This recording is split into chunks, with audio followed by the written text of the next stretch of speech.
નમસ્કાર વિદ્યાર્થી મિત્રો, છેલ્લે આપણે નિયમિત વર્તુળમય ગતિની આપણે ચર્ચા કરી હતી. હવે પ્રક્ષિપ્ત ગતિ અને નિયમિત વર્તુળમય ગતિ પર આધારિત આપણે એમસીક્યુ ગણવાના છીએ, જે આગામી પરીક્ષાઓમાં આપણે પૂછવાના પણ છીએ. બરાબર, એટલે ખાસ બધાએ તૈયારી રાખજો. તો હવે આપણે છે વચ્ચે 50 નંબરનો એક એમસીક્યુ જોવો જોઈએ. 50 નંબરનો એક એમસીક્યુ પહેલા આપણે જોઈએ. તો vector A is equal to 2i caret minus j caret minus 2k caret.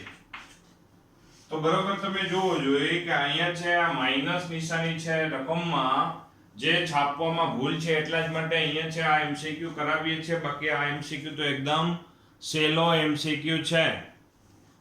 તો અહીંયા છે ખાસ બાબત, બધા સુધારો કરાવી નાખે કે ભાઈ અહીંયા છે +2k કેરેટ કરી નાખો. ત્યાર પછી vector B is equal to -i caret minus 2j caret plus 2k caret.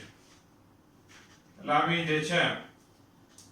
તો હવે a vector minus b vector નો એકમ સદિશ શોધવાનો છે. તો પહેલા આપણે a vector minus b vector આપણે શોધીશું. જોવો જોઈએ તો અહીંયા છે આ 2i caret minus j caret plus 2k caret. એમાં આપણે b વેક્ટર આપણે છે બાદ કરવાનો છે, એટલે -i caret minus 2j caret plus 2k caret. તો માઈનસ નિશાની અંદર આવશે. જોવું જોઈએ શું થાય. 2i caret minus j caret plus 2k caret. Minus નિશાની અંદર એટલે અહીંયા આવશે પ્લસ i caret. આ માઈનસ માઈનસ પ્લસ થઈ જાય, પ્લસ 2j caret. આ માઈનસ થઈ જાય માઈનસ 2k caret. તો આ 2i caret plus i caret એટલે જો શું થશે આપણા માટે 3i caret લખાય. માઈનસ j caret અને પ્લસ 2j caret એટલે લખાય આપણે પ્લસ j caret લખાય. પ્લસ 2k caret ને માઈનસ 2k caret એટલે બંને કેન્સલ થઈ જશે. તો આ થઈ ગયું vector A minus vector B. હવે આપણે છે a vector minus b vector નું મૂલ્ય એટલે કે મોડ અંડર રૂટમાં x નો વર્ગ વત્તા y નો વર્ગ. x કેટલો છે 3, y છે 1. તો 3 નો વર્ગ એટલે 4, એટલે સોરી 9. 3 નો વર્ગ એટલે 9, 9 વત્તા 1 એટલે 10, રૂટ 10 થાય. આપણે એકમ સદિશ કેમ મેળવી શકીએ છીએ જોવો જોઈએ. એકમ સદિશ એ કોઈ સદિશને તેના જ મૂલ્ય વડે ભાગી નાખવામાં આવે તો એકમ સદિશ મળે. તો અહીંયા છે આ કોઈ સદિશ છે એને એના જ મૂલ્ય વડે ભાગી નાખીએ તો એકમ સદિશ મળી જાય કે જેનું મૂલ્ય 1 એકમ હોય.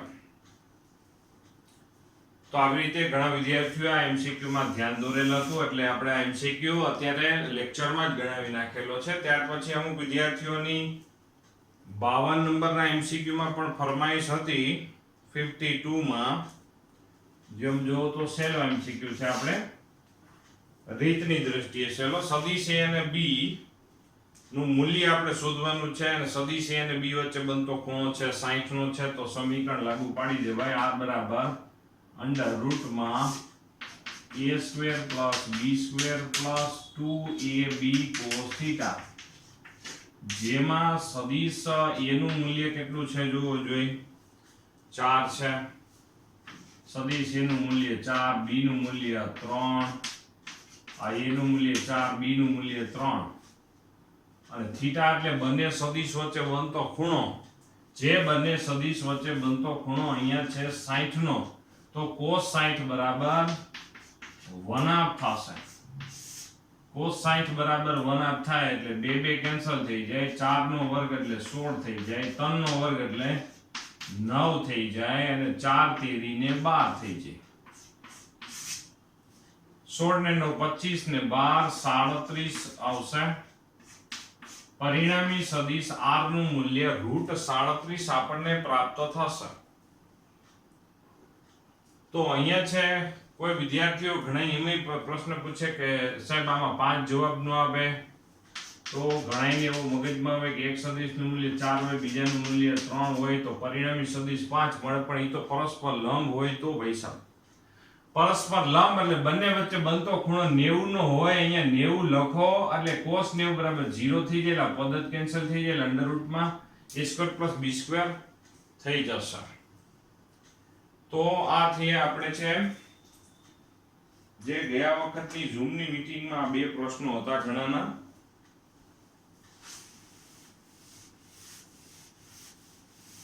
તો ત્યાર પછી આપણે છે ભાઈ નિયમિત વર્તુળમય ગતિ પર આધારિત એમસીક્યુ આપણે છે આગળ વધીએ છીએ,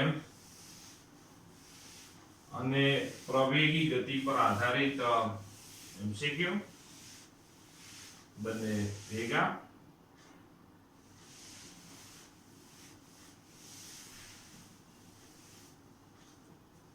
તો હવે આપણી પાસે છે એમસીક્યુ માં જો આપણે છેલ્લે તમને ખ્યાલ હોય તો લગભગ 113 સુધી તો ક્યાંક આપણે એમસીક્યુ છૂટા અમુક અઘરા લાગતા આપણે 113 સુધી તો ગણેલા જ હતા. હવે આપણે છે 115 થી આપણે અચળ પ્રવેગી અને વર્તુળમય ગતિ પર આધારિત આપણે એમસીક્યુ ગણવા છે. તો ઉગમ બિંદુથી t બરાબર 0 સમયે ઉગમ બિંદુથી કોઈ ગતિ શરૂ કરે છે સમજો, તો પ્રારંભિક સ્થાન આપણે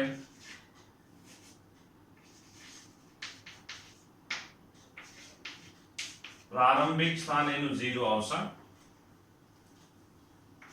t બરાબર 0 સમય.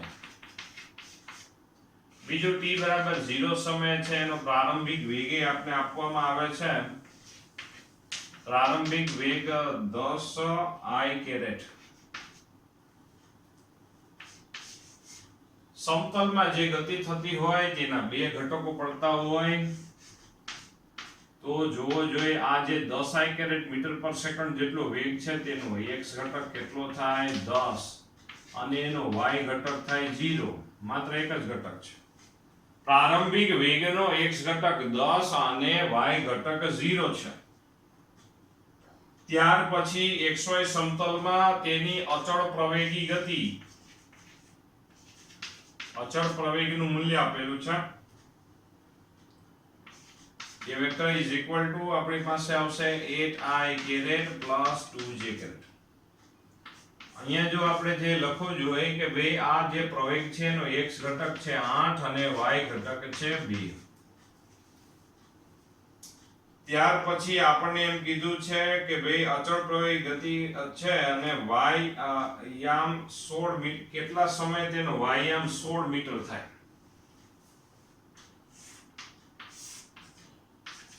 ઉદ્ગમથી ભાઈ t બરાબર 0 સમય ઉદ્ગમથી ગતિ શરૂ કરે છે અને અચળ પ્રવેગી ગતિ કરે છે, અને એક સમતલમાં કઈ ગતિ કરે છે અને એ સમતલમાં કેટલા સમયે એ ત્યાં પહોંચે કે જ્યાં તેના સ્થાનનો વાયામ 16 મીટર થાય. વાયામ 16 મીટર થાય એમ આપણે વાત છે. ઉદ્ગમ બિંદુથી ગતિ શરૂ કરે છે અને અચળ પ્રવેગી ગતિ કરે છે, અને કેટલા સમય પછી તેનો સ્થાનનો વાયામ 16 થાય, અને ત્યારે આપણે x યામે કેટલો થાય એ શોધવાનું.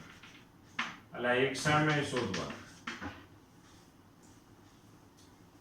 એટલે ટૂંકમાં અંતિમ સ્થાન માટે x યામ અને y યામ શોધવાના છે. તો આપણી પાસે એક સમીકરણ હોય સ્થાનાંતર બરાબર સ્થાનાંતર એટલે અંતિમ સ્થાન માઈનસ પ્રારંભિક સ્થાનાંતર બરાબર v0t + 1/a² એમાં પ્રારંભિક સ્થાન 0 છે. જોજો બરાબર, પ્રારંભિક સ્થાન કેવું છે 0 છે, તો r vector is equal to આપણે શું લખી શકાય v0t + 1/a². તો હવે આને આપણે બે ઘટકોમાં દરેક વસ્તુ લખી શકાય. સ્થાન છે તો એને આપણે અંતિમ સ્થાનના બે ઘટકો આપણે આવી રીતે અંતિમ સ્થાનના બે ઘટકો xi caret plus yj caret.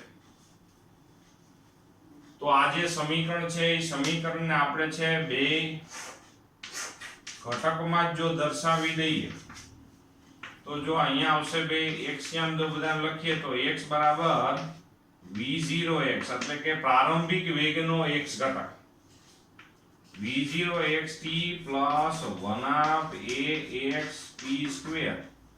એવી જ રીતે y બરાબર v0yt પ્લસ 1/ayt સ્ક્વેર.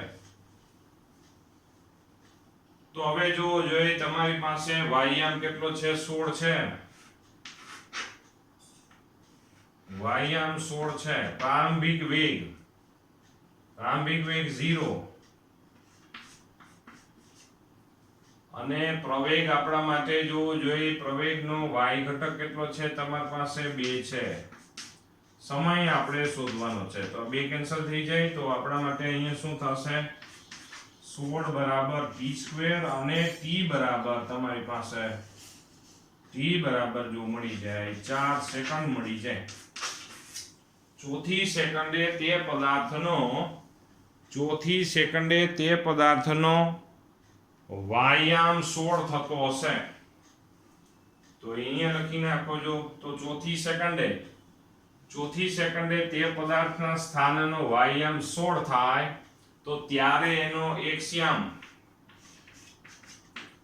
જો પ્રારંભિક વેગ v0x બરાબર આપણે જો વિચાર કરીએ તો અહીંયા આવશે 10 સમય આવશે t બરાબર 4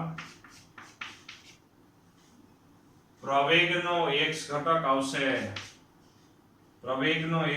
8 સમય t બરાબર હમણાં આપણે શોધ્યું 4 તો અહીંયા છે આ થઈ ગયા 40 અને અહીંયા છે ભાઈ આ 4 નો વર્ગ એટલે 16 ના છેદમાં 2 = 64 એટલે જવાબ આવશે 104 મીટર.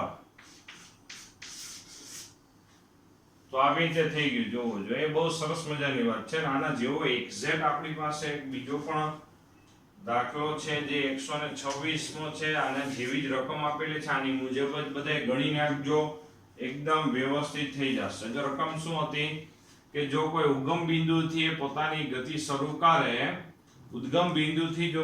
ગતિ શરૂ કરે તો કેટલા સમય પછી એ એવા સ્થાને પહોંચે કે ત્યાં તેનો વાયામ 16 હોય અને xયામ અને ત્યારે એનો xયામ આપણે શોધવાનો હતો. ત્યાર પછી આપણે 116 નંબરનો MCQ જોવો જોઈએ. એક કણ વર્તુળાકાર માર્ગ પર ગતિ કરે છે તેની એક સરખી ઝડપ v છે. ત્રિજ્યામાં ફેરફાર કર્યા સિવાય જો તેની ઝડપ બમણી કરવામાં આવે બમણી થતી હોય એમાં ત થી લખાઈ ગયું છે પણ બમણી ઝડપ થતી હોય તો કેન્દ્રગામી પ્રવેગ શોધો. ધારો કે કેન્દ્રગામી પ્રવેગ જે કેન્દ્ર તરફની દિશામાં હોય તેને આપણે કેન્દ્રગામી પ્રવેગ કહેવામાં આવે છે. જે પ્રવેગની દિશા કેન્દ્ર તરફ અથવા તો ત્રિજ્યાવર્તી હોય તો તેવા પ્રવેગને કેન્દ્રગામી પ્રવેગ કહેવામાં આવે છે. અને પ્રવેગની દિશા જો કેન્દ્ર તરફ હોય તો હંમેશા બળની દિશા પણ કેન્દ્ર તરફ જ હોય. ધન વીજભારિત ન્યુક્લિયસની આજુબાજુ ઇલેક્ટ્રોન પરિભ્રમણ કરતા હોય તો આ ધન વીજભારિત ન્યુક્લિયસ ઇલેક્ટ્રોનને આકર્ષે એટલે આકર્ષણ બળ કેન્દ્ર તરફ હોય તો પ્રવેગની દિશા પણ કેન્દ્ર તરફ આપને પ્રાપ્ત થાય. તો એવા કેન્દ્રગામી પ્રવેગમાં જો આપણને એમ કીધું છે કે ઝડપનું મૂલ્ય બમણું કરી દેવામાં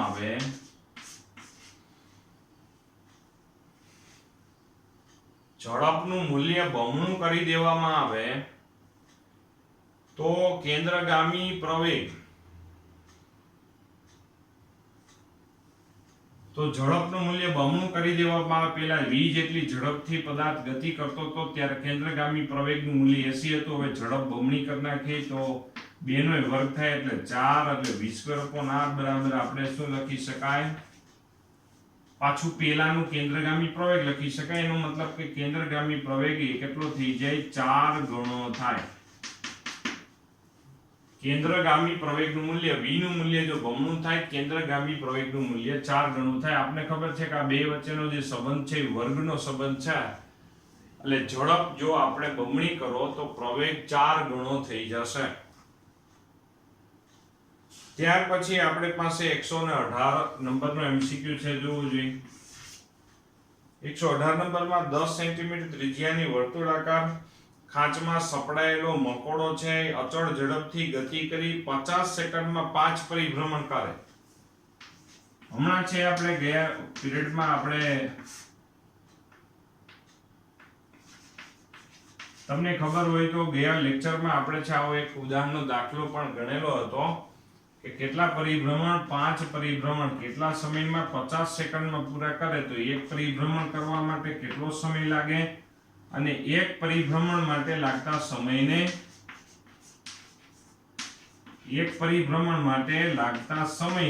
શું કહેવામાં આવશે? એક પરિભ્રમણ માટે લાગતા સમયને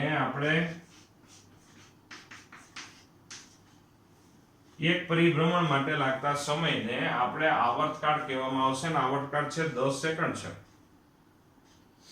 તો રેખીય ઝડપ કેટલી હશે? તો જો વર્તુળમય ગતિ થતી હોય તો વર્તુળમય ગતિમાં ઝડપ બરાબર કાપેલું અંતરના છેદમાં સમય થાય. હવે જો એક પરિભ્રમણ દરમિયાન લાગતો સમય જો આપણે લઈએ, તો એક પરિભ્રમણમાં કાપેલું અંતર કેટલું હોય, 2πr જેટલું. તો π બરાબર 3.14 થશે, અને r બરાબર ત્રિજ્યા જોવો જોઈએ, એમાં 10 સેન્ટીમીટર ત્રિજ્યા આપેલી છે, t બરાબર 10 આપેલા છે, 10 કેન્સલ થઈ જાય એટલે 3.14 ગુણ્યા 2 એટલે 6.28 થશે. અહીંયા જે અંતર છે એ મેં સેન્ટીમીટરમાં લીધું હતું, એટલે અહીંયા છે ઝડપ સેન્ટીમીટર પર સેકન્ડની પ્રાપ્ત થશે. સાથે સાથે બધા વિદ્યાર્થી મિત્રો છે ગણતા જજો, જેથી આપણે છે તમારે એમસીક્યુ ગણાતા જાય. નોટ્સમાં પણ આ બધા અમુક અઘરા લાગતા અથવા તો નવા છે એવા આપણે એમસીક્યુ અત્યારે ગણીએ છીએ, બાકીના વધતા એમસીક્યુ તમારે ગણવાના છે જ, અને એમાં કાંઈ પણ ડાઉટ હોય તો પણ આપણે ક્લિયર કરાવી દઈશું.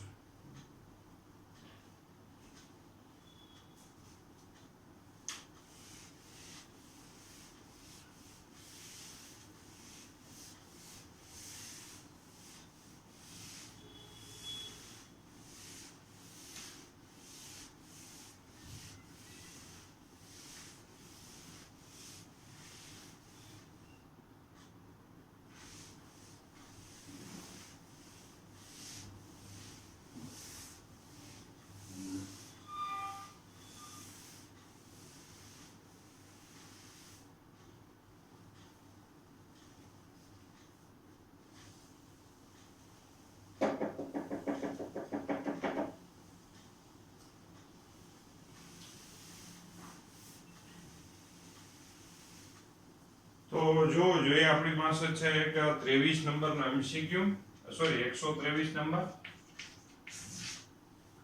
123 માં H પરમાણુમાં ન્યુક્લિયસની આસપાસ, એટલે કે હાઇડ્રોજન પરમાણુમાં ન્યુક્લિયસની આસપાસ 0.528 જેટલા એંગસ્ટ્રોમ થી, એંગસ્ટ્રોમ એટલે 1 એંગસ્ટ્રોમ બરાબર 10 મીટર થતા હોય છે. તો અહીંયા છે આપણે મીટરમાં જો કન્વર્ટ કરવા હોય તો 0.528 × 10 મીટર. હાઇડ્રોજનના ન્યુક્લિયસની આસપાસ ઇલેક્ટ્રોન છે આટલી ત્રિજ્યાથી પરિભ્રમણ કરી રહ્યો છે, અને ઇલેક્ટ્રોનની ઝડપ v બરાબર 2.18 × 10⁶ મીટર પર સેકન્ડ જેટલી હોય તો તેમાં કેન્દ્રગામી પ્રવેગનું મૂલ્ય શોધવાનું છે. તમે આ ડેટા છે આ બધે લગભગ ઓરિજિનલની નજીકના ડેટા છે. હકીકતમાં છે હાઇડ્રોજનના ન્યુક્લિયસની આસપાસ પરિભ્રમણ કરતા ઇલેક્ટ્રોનની ત્રિજ્યા ક્રમની હોય જ છે અને એની ઝડપે આની આજુબાજુની જે આપણે જોવા મળે છે. એટલે તમે જોઈ શકો કે આ ખૂબ જ સૂક્ષ્મ ત્રિજ્યાના બે વર્તુળાકાર પથ પર ગતિ કરે છે અને તમે જુઓ તો એની ઝડપ કેવડી છે. આ ઝડપ 10⁶ મીટર પર સેકન્ડ જેટલી છે. આટલી ઝડપ એટલે તમે વિચાર કરીને કલ્પના બહાર આપણી ઝડપ છે. આવી તો કોઈ આપણી પાસે હાલમાં આપણી પાસે છે અને આ બધે પાછા ઓટોમેટિક પરિભ્રમણ કરે છે. તો અહીંયા સૂક્ષ્મ કણ આ 10⁶ સુધીની વાત છે. તમે જોવો જોઈએ અહીં જો 10⁸ થઈ જાય ને તો પ્રકાશની ઝડપની નજીક આવી જાય. બરાબર, એટલે કે પ્રકાશની ઝડપ કરતા લગભગ 100માં ભાગની ઝડપ, એટલે એ પણ ખૂબ જ મોટી ઝડપ કહેવાય ને. એવડી ઝડપથી ઇલેક્ટ્રોન છે ન્યુક્લિયસની આજુબાજુ પરિભ્રમણ કરતો હોય અને આપણે કેન્દ્રગામી પ્રવેગ શોધી દેવાનો છે. તો v સ્ક્વેર અપોન r, તો v બરાબર આપણી પાસે 2.18 × 10⁶ છે અને r બરાબર 0.528 × 10⁻10 છે. સાદુરૂપ આપી દો એટલે કેન્દ્રગામી પ્રવેગ તમને મીટર પર સેકન્ડ સ્ક્વેરમાં તમને મળી જશે. પછી 128 નંબરમાં છે કે પ્રક્ષિપ્ત ગતિ એ કેવા આકારની ગતિ હોય છે. તો આજે આપણે પદાર્થને ફેંકીએ છીએ તે આકાર આપણને પરવલય આકાર જોવા મળે છે. જે આપણને પરવલય આકારની તમને ગતિ જોવા મળશે. ત્યાર પછી છે આપણી પાસે 130 નંબર જોવો જોઈએ. સોરી 129 ગણી નાખ્યા. 129 જેમાં સમક્ષિતિજ પરથી કોઈ પ્રક્ષિપ્ત પદાર્થને સમક્ષિતિજ સાથે 60 અંશના ખૂણે, એટલે આ સમક્ષિતિજ છે એ સમક્ષિતિજ સાથે 60 અંશના ખૂણો બનાવતી દિશામાં ફેંકવામાં આવે છે. તો અહીંયા છે ભાઈ થીટા બરાબર આપણી પાસે 60 બનાવતી દિશામાં ફેંકવામાં આવે અને બનાવતી દિશામાં આપણે કેટલી ઝડપથી ફેંકવામાં આવે છે. v બરાબર અહીંયા કીધું છે 2√gh જેટલી ઝડપથી ફેંકવામાં આવે તો પ્રક્ષેપ પદાર્થની મહત્તમ ઊંચાઈ કેટલી થાય. તો આપણી પાસે ડેટા શું છે કે કોઈ પદાર્થને ફેંકવામાં આવે છે ત્યારે એની મહત્તમ ઊંચાઈ એટલે કે આ, અને એનું સમીકરણ શું છે. જો આમાં પ્રક્ષિપ્ત ગતિમાં ખાસ બધાને સૂત્રો અને આખી થિયરી યાદ હોવી જરૂરી. નહીતર સામાન્ય રીતે ઘણા વિચાર એવો કરતા હોય કે ભાઈ ખાલી અમે જે સૂત્રો પાકા કરી નાખીએ MCQમાં મહાન થઈ જાય. પણ પ્રક્ષિપ્ત ગતિમાં એવું નહીં થાય. પ્રક્ષિપ્ત ગતિમાં આખી થિયરી સમજાયેલી હોવી જોઈએ, સાથે સૂત્રો આવડવા જોઈએ. તો જ તમે છે અવનવા MCQમાં તમને છે બરોબર ફોકસ થશે ને તમારાથી થઈ જશે.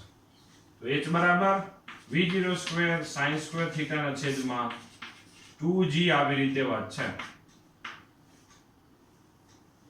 તો અહીંયા છે આપણે કેટલી ઝડપે પદાર્થને ફેંકવાની વાત છે ભાઈ. √2gh એનો વર્ગ કરી નાખવો જોઈએ તો શું આવશે અહીંયા 2 ની જગ્યાએ 4 થઈ જાય એના gh વર્ગમૂળમાં નીકળી જાય. પછી અહીંયા છે ભાઈ sin 60 આવી જશે. બરાબર, તો sin 60 બરાબર √3/2 અને એનો વર્ગ, √3/2 અને એનો વર્ગ 2g, એટલે અહીંથી હવે કેન્સલ થઈ ગયા એટલે અહીંયા વૈધા 2h, 2 અહીંયા વૈધા અને g કેન્સલ થયા 2h વૈધા. ત્યાર પછી અહીંયા થઈ ગયા આપણા માટે ભાઈ આ √3 નો વર્ગ એટલે 3 અને 2 નો વર્ગ એટલે 4. તો અહીંયા છે 3h/2 એવો જવાબ આવશે. મહત્તમ ઊંચાઈ બરાબર આવી રીતે આપણે વિચાર કરી શકાય. ત્યાર પછી તમે જુઓ કે ભાઈ એક પદાર્થને આપણે છે સમક્ષિતિજ સાથે 130 નંબરની વાત કરીએ છીએ. એક પદાર્થને સમક્ષિતિજ સાથે થીટા કોણ બનાવતી દિશામાં v0 જેટલા વેગથી પદાર્થને મહત્તમ ઊંચાઈ h પ્રાપ્ત કરે તો પદાર્થનો ઉડ્ડયન સમય કેટલો હોય. તો હવે આપણી પાસે ભાઈ સમીકરણ h બરાબર v0 square sin square theta ના છેદમાં 2g. આપણે શું કરવાનું છે કે જો જે કુલ ઉડ્ડયન સમય એટલે કે પદાર્થ કેટલા સમય સુધી હવામાં રહ્યો તે, અને કુલ ઉડ્ડયન સમય કેટલો મળે તમને કે મહત્તમ ઊંચાઈ સુધી જવા માટે લાગતો સમય ધારો કે tm આપણે લખ્યો છે. બરોબર જોજો ભાઈ, આ એમસીક્યુ થિયરી વાંચ્યા પછી અને એમસીક્યુ ના થિયરી વાંચ્યા પછી અને સૂત્રો તૈયાર કર્યા પછી જ આ એમસીક્યુ ગણવા, એમને ગણવા ન બેસવા, નહીતર ખોટો ટાઈમ પાસ થાય એવું બની શકે. તો અહીંયા છે આપણા માટે કે પદાર્થને અહીંયા આપણે ફેંકવામાં આવે મહત્તમ ઊંચાઈ સુધી જવા માટે લાગતો સમય tm થાય, અને 2 ગુણી નાખો એટલે કુલ ઉડ્ડયન સમય બરાબર પ્રાપ્ત થાય. તો tf બરાબર 2tm છે,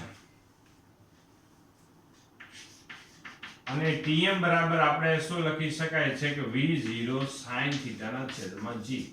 હવે આ બેને આપણે અંદર ઘુસાડી દેવાની વાત છે અત્યારે. તો અહીંયા છે આપણે શું કરીશું કે ભાઈ તમે જોવો જોઈએ તો આપણે છે v0 square sin square theta, પહેલા હું શું કરું કે ભાઈ અહીંયા છે ભાઈ g વડે ગુણી અને g વડે ભાગી નાખી. તો એ g હતા ખાલી તો થઈ ગયા g સ્ક્વેર, 2 હતા એ અહીંયા છેદમાં છે એ એમ નવાલો. તો અહીંયા છે આપણે જો શું લખી શકાય અત્યારે, હજી આપણે જો tf અહીંયા લગાડવો હોય તો અહીંયા છે tf નો વર્ગ થઈ જાય એવું છે, અથવા તો આમે લખી નાખવાનું ભાઈ tf/2 is equal to v0 sin θ ના છેદમાં g. જો આ જે v0 sin θ ના છેદમાં જે g છે આનો વર્ગ જ થયો કહેવાય, એટલે હકીકતમાં શું થઈ ગયું કહેવાય કે ભાઈ tf/2 આની જગ્યાએ કિંમત મૂકી દો, tf/2 એનો શું થશે વર્ગ થશે, 2 નો વર્ગ એટલે શું થઈ જશે 4. આ 4 થઈ ગયો. અહીંયા છે આપણે આ g²/2 તો હતા જ. હવે આપણે કુલ ઉડ્ડયન સમયનું સૂત્ર તારવવાનું છે. તો tf નો વર્ગ બરાબર 4 દુ 8 એટલે 8h/g², 8h/g². આપણે આવી વાત આપણે કરી શકાય. સોરી, અહીંયા છે ભાઈ g વડે ગુણ્યા g વડે ભાગ્યા એટલે g² નો આવે ભાઈ, સ્ક્વેર ખોટો લખાઈ ગયો છે. શું કામ એને અહીંયા g વડે ગુણ્યા એટલે અહીંયા g², અહીંયા આપણે ભૂલથી ભાઈ g² થઈ ગયા બરાબર. તો અહીંયા g પછી tf નો ભાઈ tf વર્ગ આપણે છે આ બાજુ એટલે 8h/g થઈ ગયા. ત્યાર પછી આનું વર્ગમૂળ કાઢી નાખો જોઈએ, એટલે 8 ની જગ્યાએ આપણે 4 ગુણ્યા 2 લખો તો વધારે તમને મજા આવશે. 4 ગુણ્યા 2 મેં લખી નાખ્યા છે જુઓ. હવે આનું વર્ગમૂળ કાઢો જોઈએ તો શું આવશે tf બરાબર 4 નું વર્ગમૂળ એટલે 2 એટલે વર્ગમૂળની બહાર, બાકી બધાય વર્ગમૂળની અંદર એટલે 2h ના છેદમાં g એવો જવાબ મળી જાય. કુલ ઉડ્ડયન સમય, આમ કુલ ઉડ્ડયન સમય મહત્તમ ઊંચાઈ વચ્ચે સંબંધ દર્શાવતું સમીકરણ થયું. કુલ ઉડ્ડયન સમય અને મહત્તમ ઊંચાઈ વચ્ચે સંબંધ દર્શાવતું સમીકરણ થયું. ક્યારેક આનો ડાયરેક્ટ ઉપયોગ કરીને પણ આપણે એમસીક્યુ આપણે સોલ્વ કરી શકાય.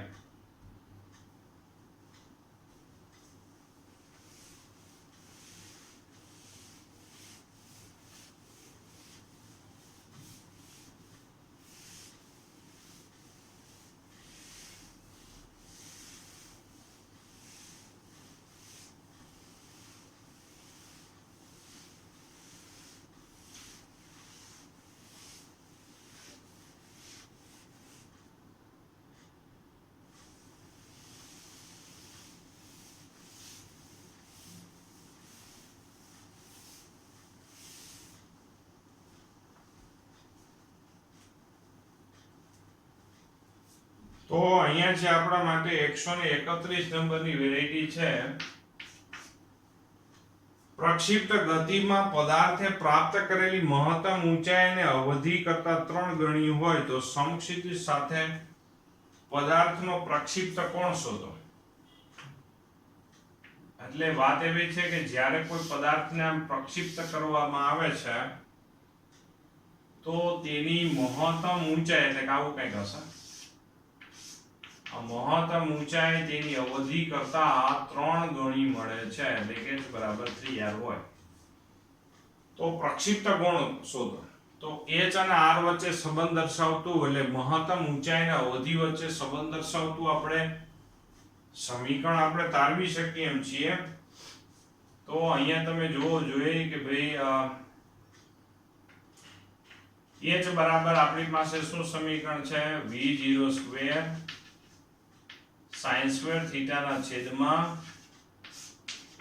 2g અને મહત્તમ અને અવધિ r બરાબર સમીકરણ શું છે v0 square sin 2 theta. sin 2 theta ની જગ્યાએ આપણે શું લખ્યું હતું એની પહેલાનું સ્ટેપ બરાબર જોવો જોઈએ 2 sin theta cos theta. 2 sin theta cos theta બરાબર તમને ખબર હોય તો sin 2 થીટા આપણે લખ્યા હતા. અત્યારે આપણે આ સમીકરણ લખવું છે કારણ કે આપણે h અને r વચ્ચેનો સંબંધ તારવો છે એટલા માટે. તો h ના છેદમાં r કરી નાખો ચાલો. તો અહીંયા શું થશે જો જે v0 square sin square theta ના છેદમાં 2g.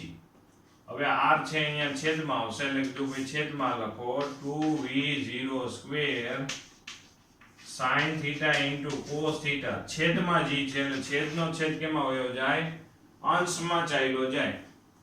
v0 સ્ક્વેર કેન્સલ થઈ જશે g એક કેન્સલ થઈ જાય 2 ગુણ્યા 2 એટલે અહીંયા શું આવી જશે 4 આવી જશે. sin એક કેન્સલ થઈ જાય એટલે અહીંયા વધે sin થીટા ના છેદમાં cos થીટા એટલે કે આપણા માટે tan થીટા થઈ જાય. તો 4 ને આ બાજુ લેવો તો tan થીટા = 4h ના છેદમાં r. થીટા એટલે આપણા માટે પ્રક્ષિપ્ત કોણ એટલે કે પદાર્થને સમક્ષિતિજ સાથે જે અંશના ખૂણે ફેંકવામાં આવે તે ખૂણાને આપણે પ્રક્ષિપ્ત કોણ કહેવામાં આવશે. તો પ્રક્ષિપ્ત કોણ મહત્તમ ઊંચાઈ અને અવધિ વચ્ચે સંબંધ દર્શાવતું સમીકરણ થયું જોવું જોઈએ. આપણા સમીકરણના ભંડોળમાં સમીકરણો વધતા જાય છે. આ સમીકરણનો ડાયરેક્ટ ઉપયોગ કરીને અવનવી વસ્તુઓ સોલ્વ કરી શકાય. જેમ કે 131 માં MCQ ડાયરેક્ટ જો થઈ જાય કે જ્યારે મહત્તમ ઊંચાઈનું મૂલ્ય અવધિ કરતા 3 ગણું હોય. અવધિ કરતા 3 ગણું તો આર ઉડી ગયા અહીંયા આવશે 12. તો થીટા બરાબર શું લખી શકાય tan ઇન્વર્સ 12. લ્યો tan ને આ બાજુ દર્શાવ્યા tan ઇન્વર્સ. તો આ થઈ ગયું આપણા માટે ભાઈ એ જવાબ એમાં આવ્યો છે. ત્યાર પછી 132 નંબર એક પદાર્થને સમક્ષિતિજ દિશા સાથે 60 અંશનો ખૂણો બનાવતી દિશામાં 10 મીટર પર સેકન્ડના વેગથી પ્રક્ષિપ્ત કરવામાં આવે તો મહત્તમ ઊંચાઈએ તેનો વેગ કેટલો હોય. આપણો સરસ છે જો થિયરિટિકલ.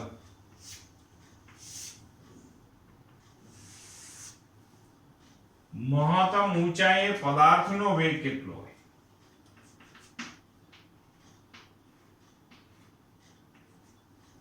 તો તમે જોવો જોઈએ મહત્તમ ઊંચાઈએ ખાલી પદાર્થ છે સમક્ષિતિજ દિશામાં જ ગતિ કરતો હોય તો જે સમક્ષિતિજ ઘટકનો જે વેગ હોય ઈ જ વેગ આપણા માટે મહત્તમ ઊંચાઈએ વેગ કહેવાય. મહત્તમ ઊંચાઈએ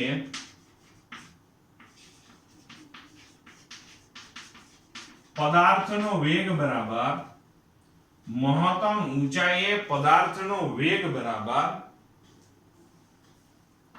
મહત્તમ ઊંચાઈએ પદાર્થનો વેગ બરાબર આપણે લખીશું કે સમક્ષિતિજ ઘટકનો વેગ. સમક્ષિતિજ ઘટકનો વેગ એક પદાર્થને અમુક સાથે મહત્તમ ઊંચાઈએ જશે ત્યારે મહત્તમ ઊંચાઈએ પદાર્થનો જે વેગ હોય તે એના સમક્ષિતિજ ઘટકના વેગ જેટલો પ્રાપ્ત થશે. કારણ કે મહત્તમ ઊંચાઈએ માત્ર સમક્ષિતિજ ઘટકનો વેગ જ હોય બીજો કોઈ ન હોય. કારણ કે મહત્તમ ઊંચાઈએ પહોંચે ત્યારે ઉર્ધ્વ ઘટકનો વેગ 0 થઈ જાય. આ પડછાયાનો વેગ આપણો છે અહીંયા પડછાયો પડે છે ઈ પડછાયાનો વેગ 0 હોય. તો સમક્ષિતિજ ઘટકનો વેગ જ શોધવાનો છે અને સમક્ષિતિજ ઘટક નો વેગ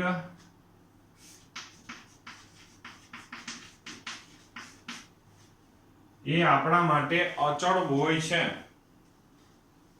સમક્ષિતિજ ઘટકનો વેગ એ હકીકતમાં અચળ વેગ હોય છે કે જ્યારે પદાર્થને છે આપણે આમ ફેંકવામાં આવે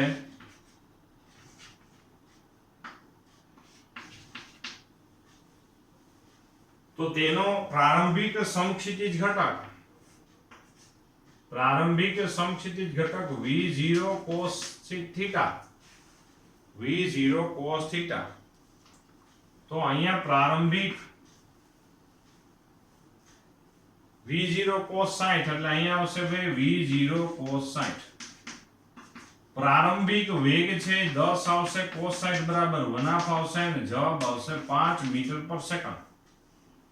5 મીટર પર સેકન્ડ 132 માં મહત્તમ ઊંચાઈએ પદાર્થનો વેગ શોધવાનો. તો મહત્તમ ઊંચાઈ પદાર્થનો વેગ કેટલો હોય?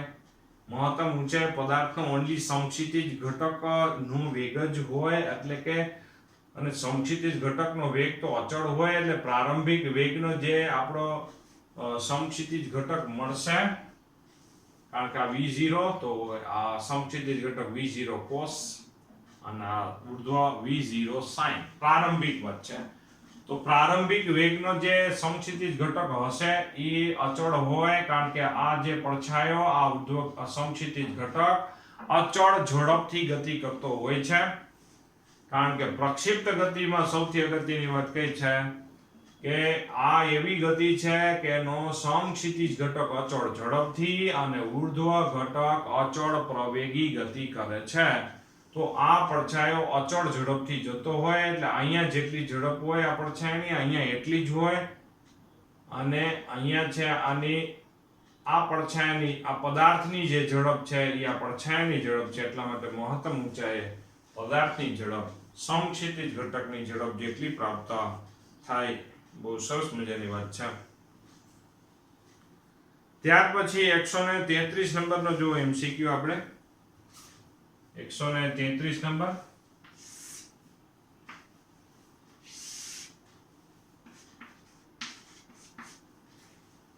બે પ્રક્ષિપ્ત પદાર્થોને બે પદાર્થો છે અલગ અલગ સમક્ષિતિજ સાથે જુદા જુદા ખૂણે પ્રક્ષિપ્ત કરવામાં આવે અને બંનેનો પ્રારંભિક વેગ કેવો છે? સમાન છે.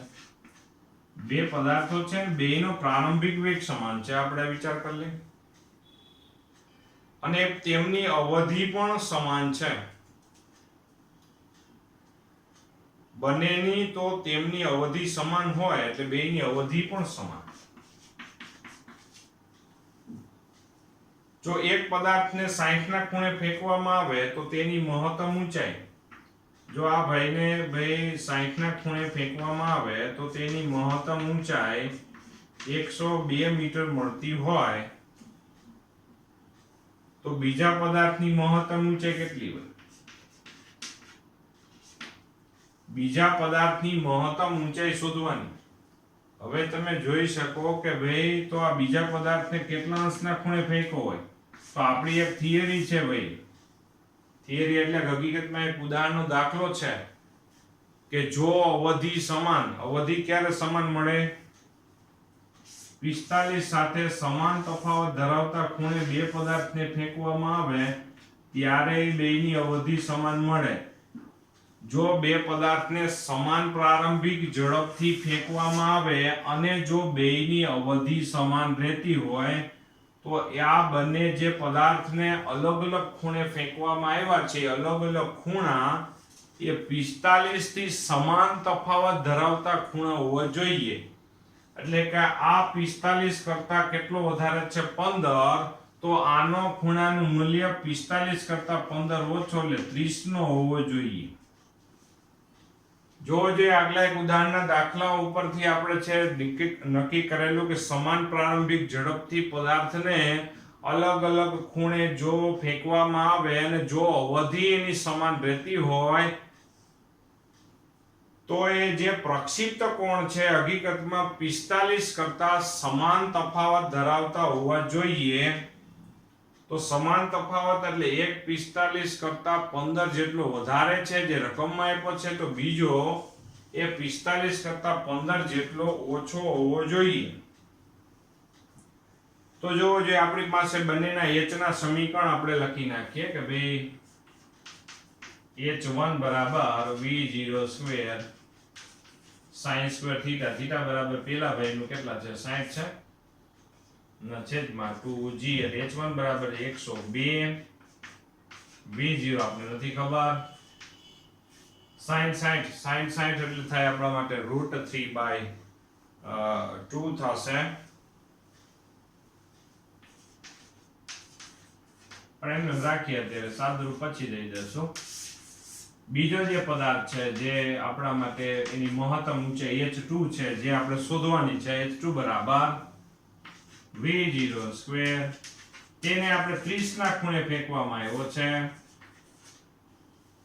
આ બેનો ગુણોત્તર લઈ લેવાય એટલે h2 ના છેદમાં 102 આ h2 બરાબર હવે જો જોઈએ આ બેનો ગુણોત્તર લઈ લો v0 સ્ક્વેર ના છેદમાં 2g તો બે ઉડી જશે તો h2 ની સામે શું આવશે sin સ્ક્વેર 30 આવશે આ 102 ની સામે શું આવશે sin સ્ક્વેર 60 આવશે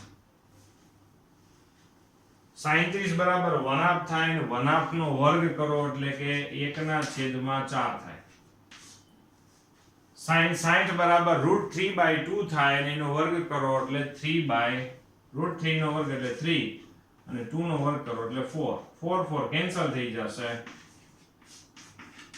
આ 3 વધશે એટલે h2 બરાબર 102 ના છેદમાં 3 અને 102 ના છેદમાં 3 એટલે લગભગ 34 જેવો કંઈક જવાબ પ્રાપ્ત થાય એટલે બીજા પદાર્થની મહત્તમ ઊંચાઈ 34 મીટર જેટલી હશે એમ આપણે કહી શકાય તો આવી રીતે જો સાથે સાથે બધા એમસીક્યુ ગણતા જ જજો એટલે કે ક્યાંય કોઈ વાંધો ન આવે બીજા પદાર્થની મહત્તમ ઊંચાઈ 34 મીટર જેટલી હોવી જોઈએ ત્યાર પછી જો આપણે એક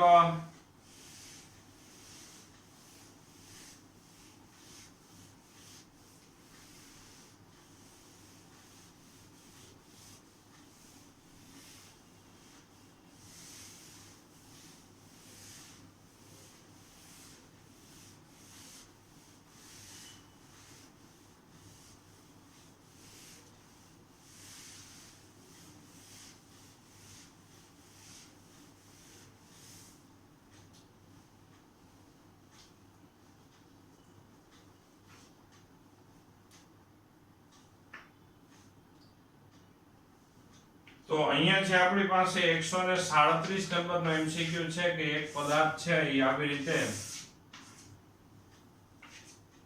અહીંયા વચ્ચે એક દીવાલ છે આપણે અને દીવાલ જ્યાંથી પદાર્થને ફેંકવામાં આવે છે ત્યાંથી દીવાલ 2 મીટર દૂર રહેલી છે હવે એક દડાને અહીંથી ફેંકવામાં આવે 45 ના ખૂણે ફેંકવામાં આવે છે તો આવી રીતે જોજો બરાબર 45 ના ખૂણે જ્યારે દડાને ફેંકવામાં આવે છે ત્યારે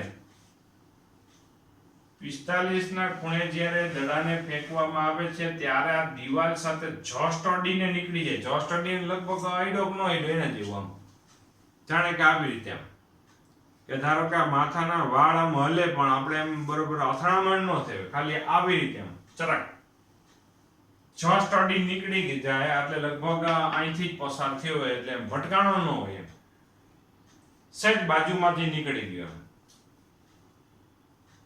અને એ દિવાલથી પછી 4 મીટર દૂર પડે છે દિવાલથી તે 4 મીટર દૂર પડે છે એટલે હવે આપણે એટલી તો ખબર પડી ગઈ વાર્તા ઉપરથી કે એની અવધિ r બરાબર આપણી પાસે 6 મીટર છે અને 45 ના ખૂણે પદાર્થને ફેંકવામાં આવે તો અવધિ r બરાબર આપણી પાસે જો v0 સ્ક્વેર sin 2 થીટા ના છેદમાં g છે તો આ v0 સ્ક્વેર sin થીટા બરાબર 45 લખો જો અહીંયા તો 45 ગુણ્યા 2 એટલે sin 90 બરાબર શું થાય 1 થઈ જાય અને g બરાબર 10 લખી નાખો અને અવધિ કેટલી છે આપણી પાસે 6 10 ને આ બાજુ લઈ જાઓ તો v0 સ્ક્વેર બરાબર 60 જેટલો v0 સ્ક્વેર ની વેલ્યુ મળે મીટર સ્ક્વેરના છેદમાં સેકન્ડ સ્ક્વેર. પણ આપણે એ નથી શોધવાનું. આપણે શું કરવાનું છે હકીકતમાં, તો આ દિવાલની ઊંચાઈ શોધવાની છે y બરાબર. તો હવે છે અત્યારે એક્સિયમ બરાબર તમે જોવો જો આ એક્સિયમ. તો અહીંયા જ્યારે આ દડો અહીંયા પહોંચ્યો હશે તો થિયરી બરોબર યાદ કરો. દડો જ્યારે અહીંયા પહોંચ્યો હોય ત્યારે ઉર્ધ્વ ઘટકનો વાયામ ઈ દિવાલની ઊંચાઈ થઈ અને સમક્ષિતિજ ઘટકનું મૂલ્ય x છે. બરાબર, સમક્ષિતિજ ઘટકનું મૂલ્ય કેટલું છે અહીંયા x જેટલું છે. અને x બરાબર કેટલા છે 2 છે. જોજો બરોબર, નવી વેરાયટી છે એકદમ. તો હવે આપણી પાસે છે y બરાબર આપણી પાસે એક સમીકરણ કોઈ t સમયે tan theta x minus g square ના છેદમાં 2v0 square cos square theta x square આવું એક સમીકરણ છે આપણી પાસે. જોવો જોઈએ કોઈ t સમયે જ્યાં આપણી પાસે જો ભાઈ એક્સિયમ છે, એક્સિયમ બરાબર કેટલા છે 2 છે. ટૂંકમાં એવું થાય કે એક્સિયમ જ્યારે 2 થાય પદાર્થને પ્રક્ષિપ્ત કરવામાં આવે 45 ના ખૂણે, ત્યારે એક્સિયમ 2 થાય ત્યારે વાયામ શોધી લેવાનો છે. વાયામ ઈ જ આપણા માટે શું થાય, દિવાલની ઊંચાઈ થાય. પદાર્થનો t સમયે વાયામ એ જ આપણા માટે એ દિવાલની ઊંચાઈ થાય. દિવાલની ઊંચાઈ શોધવાની છે.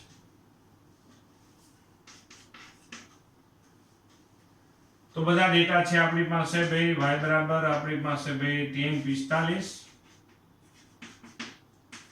પછી x બરાબર 2 છે, માઈનસ g બરાબર આપણે 10 નો વર્ગ 2v0 સ્ક્વેર. હમણાં v0 નો વર્ગ જ આપણી પાસે છે 60. cos 45 એટલે કે ભાઈ θ 45 નો ખૂણે પદાર્થને ફેંકો છે 1/√2. 1/√2 નો વર્ગ એટલે 1/2. x બરાબર પાછા 2 નો વર્ગ એટલે અહીં આવશે 2. સાદુરૂપ આપ્યા પછી તો આ 2 કેન્સલ થઈ ગયા. આ 2 કેન્સલ થઈ જશે. 10 નો વર્ગ 100 ગુણ્યા અહીંયા છે ભાઈ 10 સોરી અહીંયા g સ્ક્વેર નથી હવે ભાઈ, g સ્ક્વેર નથી ભાઈ. તો અહીંયા છે આપણે પાસે ભાઈ આ 4 છે તો 10 ગુણ્યા 4 એટલે 40. 40 ના છેદમાં 60 એટલે 2 ના છેદમાં 3 થઈ જશે.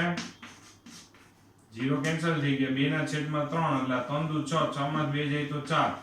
4 ના છેદમાં 3 મીટર જેટલી દિવાલની ઊંચાઈ હશે એમ કહેવાય. તો અહીંયા સુધી આપણે વાત રાખીએ છીએ. ત્યાર પછી આપણે આગળ વધીશું. હવે લગભગ કોઈ ડાઉટ હોય તો તમે પૂછજો. આમાં ક્યાંય લાગતા હોય એવા અઘરા એવા તો હું આવતા લેક્ચરમાં ગણાવીશ. અને ત્યાર પછી સ્વાધ્યાયના દાખલાઓ છે ભાઈ ચાલુ કરી દેશું આપણે. બરાબર.